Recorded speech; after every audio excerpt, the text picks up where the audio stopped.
Hello, you guys. I'm back again with another video. I don't think this one's going to be that long, though.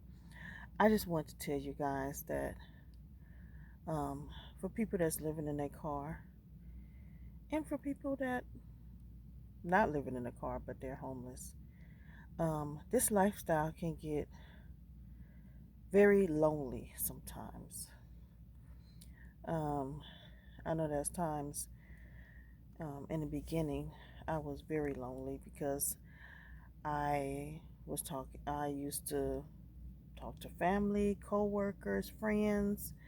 When I became homeless, I cut everybody off. Everybody but one person that I knew from before I was homeless. So it was very lonely. Um, so lonely that I felt this urge to want to talk. You know, you go from talking to people to not talking at all. And so I think that's why you see a lot of homeless people talking to themselves because you feel an urge to want to talk. It's not normal to not talk, especially if you always have talked. So I think that's why you always see homeless people and it look like they're talking to themselves. You never know who they're talking to. And maybe they can see somebody we can't see. But I felt this very strong urge to talk. So something inside me said, talk to the Heavenly Father. Actually, it said, talk to Yahweh. I call him by his true name. And it said, he's listening. He's always listening. And I said, that's true. Yeah, I talk to him because I know he's going to hear everything I say. You know, when you talk to people, they tune you out, especially if you talk a lot. People stop listening after a little bit. Some people just tune you out. They don't be paying attention to you.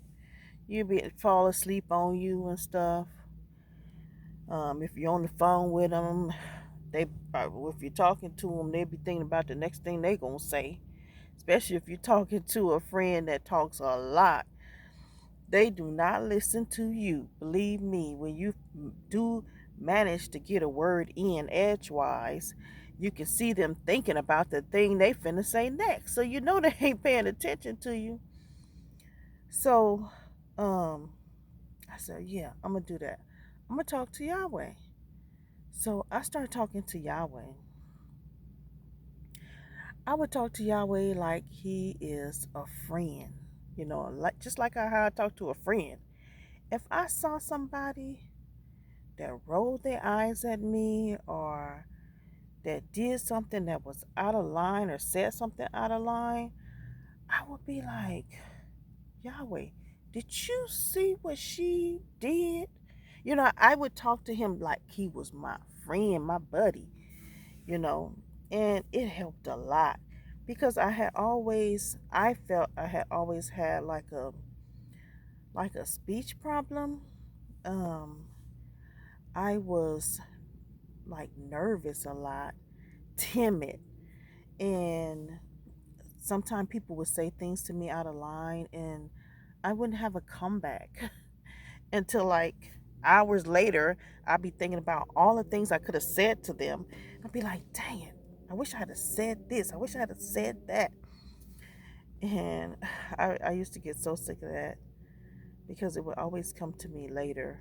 And, it's too late. It's too late to approach people and start saying, well, you said since so and so. And, it's just too late. So, um, me talking to Yahweh all the time has improved my speech a lot. So I don't get that nervous feeling like I used to get. Usually when I would talk and people would listen to me, I would get like nervous and then I would just forget what I was going to say or just stop talking. That's how I was because I wasn't raised as, I see some kids today, their parents raised them to talk, be open, let it all out. I was told to shut up a lot when I was coming up. So, I was coming up in the era where kids are seen and not heard. So um, that didn't help my speech at all. But talking to Yahweh helped a whole lot. So I encourage you to talk to the Heavenly Father. He's listening. Anything, and you can ask him anything you want to ask him. You know, um, some people say, "Don't ask God, don't question God." Ask him. He don't mind you asking him, and wait for an answer. Just like when we growing up, we ask our parents why this and why that, and your parents explain it to you. That's how you learn. That's how you grow. Yahweh is a parent. He's a parent substance. He's the source of everything. So you can ask him. We are his children, and wait for him to answer you. Um, Also, I would like to say real quick, because this video is about to end. Um, while you living in your car, if you have any encounters with the police, record it. Record all your encounters with the police. Upload it on YouTube on a special channel and make it private. So you're going to need that just in case you need to sue the police department in the future for harassment, because they harass homeless people. They do. So record it, upload it on YouTube on a special channel, make it private, and if you need to make it public one day, go ahead and do it. If you need it for proof to sue a police department, you can do that too. So I will talk to you later. Have a good night.